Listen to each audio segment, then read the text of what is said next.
período de 130 anos de imigração italiana, se calcula que o Brasil recebeu cerca de 1 milhão de italianos. Depois de São Paulo e Rio Grande do Sul, Minas Gerais foi o terceiro estado que mais recebeu imigrantes italianos. Apesar da importância deste fenômeno, em Minas, os estudos e pesquisas sobre o assunto sempre foram muito escassos. Foi para preencher esta lacuna que, em 2005, a Associação Ponte Entre Culturas idealizou o Seminário de Imigração Italiana em Minas Gerais. Nestes 15 anos, o seminário permitiu divulgar, incentivar e reunir pesquisas, informações e dados demográficos, socioeconômicos e históricos sobre as diversas contribuições dos imigrantes italianos em solo mineiro, mostrando o valor deste patrimônio, tanto para os mineiros e os brasileiros, quanto para os italianos. O evento tem rigor acadêmico e científico, porém, extrapola o âmbito acadêmico e abrange o público em geral, buscando as contribuições dos protagonistas desta história e seus descendentes, através de memórias familiares e coletivas, contribuindo para popularizar o acesso à cultura e ao conhecimento.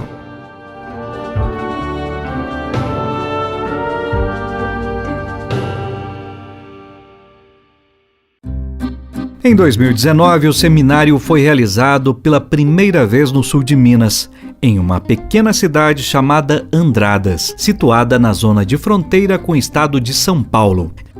Em Andradas, antiga Vila Caracol, cerca de 70% da população tem raízes italianas e mantém um forte vínculo afetivo e cultural com suas origens. O transbordamento destes imigrantes do estado de São Paulo para Minas escapa dos registros oficiais das hospedarias de imigrantes e dos registros portuários. Portanto, os novos dados contribuem para valorar a tese de que o número de imigrantes italianos que se estabeleceram em Minas Gerais foi bem maior daquele contabilizado até hoje. O ano passado, em Belo Horizonte, o Círculo Italiano de Andradas apresentou uma pesquisa muito interessante e inédita que trouxe luz sobre os aspectos da imigração no Sul que a gente desconhecia, que foi realizada pelo historiador de Andradas, o Dr. Carlos Rovaron. Achamos que Andradas seria a cidade ideal para receber o seminário, em função dessa pesquisa e pelas características também da cidade que a gente foi conhecendo aos poucos, 70% da população de origem italiana. Quando nós do Círculo começamos a pesquisa, nós percebemos que o fluxo de imigrantes que veio para São João da Boa Vista era um fluxo muito significativo, muito numeroso. A questão era, então, explicar que agente político e econômico esteve por trás dessa imigração, que era uma mão de obra extremamente disputada. Então, no caso, nós descobrimos que os agentes que estiveram por trás dessa imigração que veio para São João da Boa Vista, por trás desse pioneirismo de São João, foi o Martinho da Silva Prado, que era presidente da Sociedade Promotora de Imigração, e também acionista da Estrada de Ferro Mogiana, da amizade desse personagem paulista com o Joaquim José de Oliveira, de São João da Boa Vista, que era irmão do Ernesto Oliveira, que para nós é muito importante. Muitos dos imigrantes que vieram para Andradas saíram das fazendas do coronel Ernesto Oliveira. A maioria das famílias de imigrantes trabalhava em fazendas do estado de São Paulo, entre elas a Fazenda do Refúgio.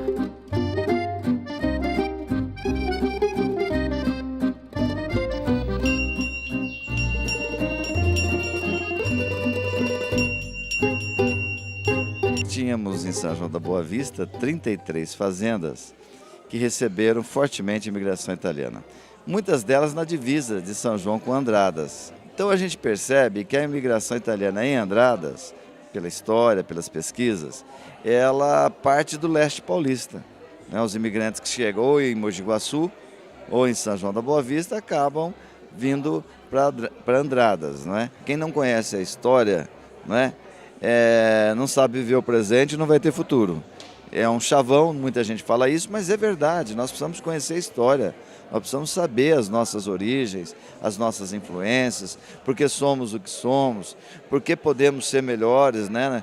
Então isso que está acontecendo hoje em Andradas é algo espetacular. Os italianos mudaram para Andradas devido à possibilidade de adquirir pequenas propriedades. Assim, a imigração italiana na região influiu na estrutura fundiária, transformando as grandes propriedades em pequenas propriedades, onde até hoje predomina a agricultura familiar e a policultura, com ênfase na cafeicultura.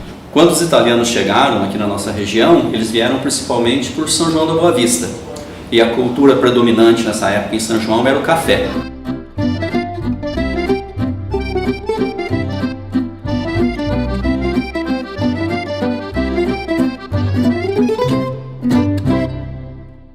E esse bairro foi colonizado em 1908 por meus avós, Sexto Crocíquio e Catarina Crocíquio. E a colonização que se deu nos nossos bisavós influenciou toda a nossa região. Hoje a Serra dos Limas mantém essa característica da agricultura familiar. Temos produtores que têm pouca terra, mas terra produtiva, o qual o produtor vai, né, o filho vai, o neto vai, compra uma terra, né, coloca ali a sua morada, né, faz sua estrutura, planta a sua lavoura de café e dali ele tira o seu sustento para a sua família. Na região, existem numerosos cursos de ciências agrárias, bem como associações e cooperativas de agricultores, muitas das quais se dedicam à agricultura orgânica e ao processo de certificação coletiva. Nos primeiros tempos, os italianos se dedicaram à vitivinicultura, que se desenvolveu bastante até meados do século passado, quando Andradas se tornou um dos maiores centros brasileiros de produção do vinho, sendo conhecida até hoje como Terra do Vinho. Além disso, a região possui uma grande vocação turística, sediando importantes eventos internacionais e é também uma etapa do Caminho da Fé, inspirado no Caminho de Santiago. Então, gente, a partir dos anos 40, Andradas já se torna a primeira produtora estadual de vinhos e a segunda zona produtora do Brasil, né? E isso muito por causa dessas grandes famílias italianas, grandes no sentido de numerosas, que produziam vinho em suas pequenas propriedades e que, com esse vinho, com essa interferência estatal, esse incentivo, que elas conseguiriam o quê? Conseguir mercados cada vez maiores no Sudeste brasileiro.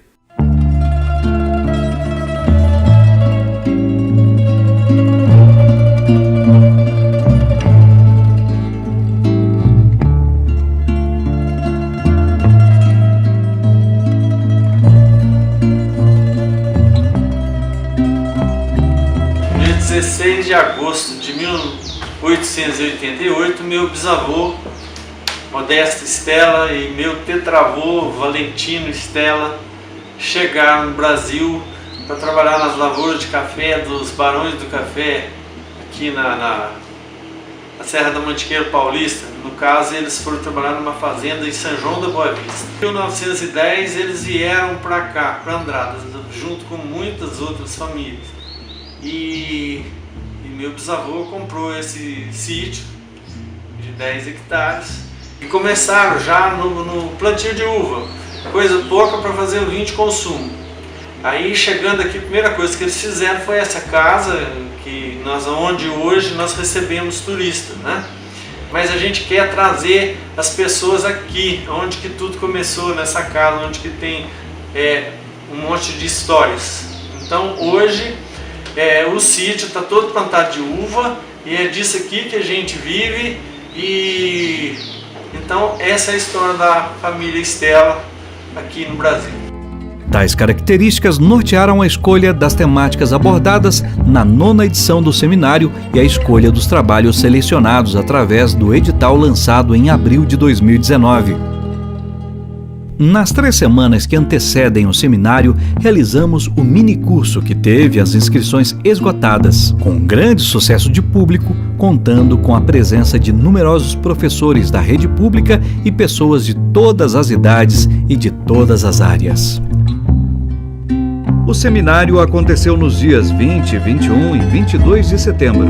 O evento começou com uma homenagem aos imigrantes italianos. Uma homenagem oficial aos descendentes mais anciãos que residem no município, depositários da memória e da história oral de seus antepassados. Me senti muito feliz, emocionada. Os meus avós, por parte do meu pai, eles moravam na Europa, na Itália, região que chamava Calábria. Eles levaram 40 dias para chegar no Brasil. E la presenza dell'Italia qui in Minas Gerais sarà sempre più forte nei prossimi anni. Paralelamente às palestras e mesas redondas, aconteceram outras atividades: visitas culturais, sítio Estivanin e passarelas da cultura, e lançamentos de livros com presença dos autores.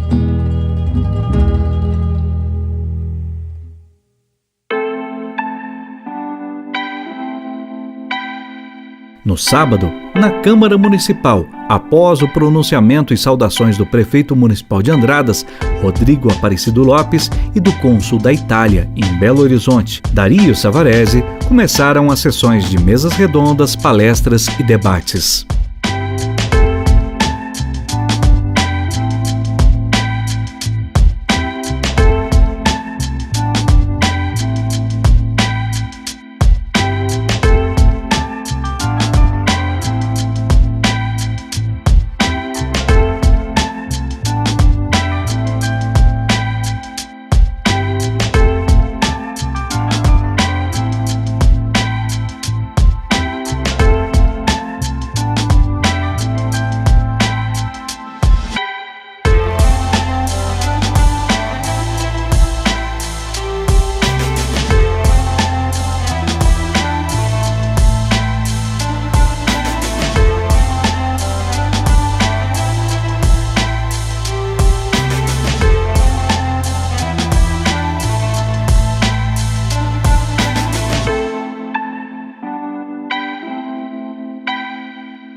No domingo, a programação foi dedicada à apresentação do modelo e experiência italiana no agroturismo, com as palestras de 2 especialistas italianos.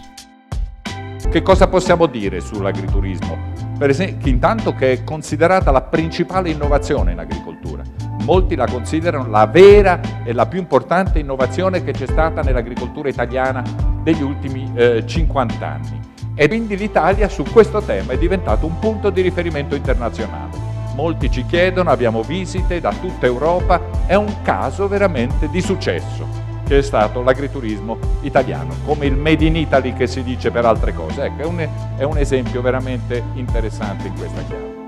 In realtà all'inizio si pensava che l'agriturismo fosse un'esperienza molto piccola, molto elitaria, invece è presto diventato un fenomeno di massa e soprattutto si è estesa anche alla piccola proprietà, all'azienda familiare che ha puntato sull'agriturismo per poter realizzare nuovi posti di lavoro. Questo modello ha funzionato ed è oggi studiato un po' in tutto il mondo. Em seguida, com o tema Café, Memória e Turismo, foram apresentadas as 2 últimas palestras.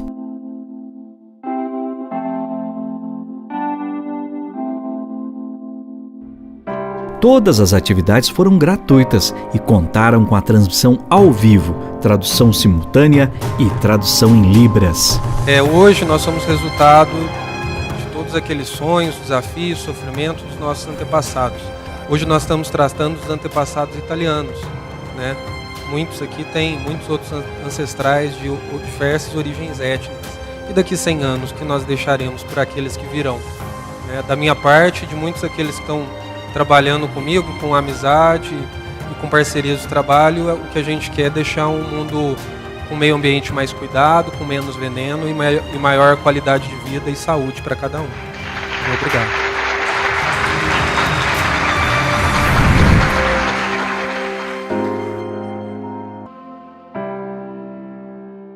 um. Tenho meu pequeno sítio bem distante da cidade. Aqui vivo com minha família, com os meus vizinhos e a felicidade. Levamos uma vida simples, mas nunca faltou pão em nossa mesa. Aqui tudo é tão bonito, mas o nosso Deus é a maior. A nossa água é cristalina e chega encanada direto da fonte. Por todos os lados que olho, vejo a natureza brilhar sobre os montes. Aqui em nossa região, lavoura de café que se vê bastante. Tem trabalho para toda a família, também para os nossos irmãos.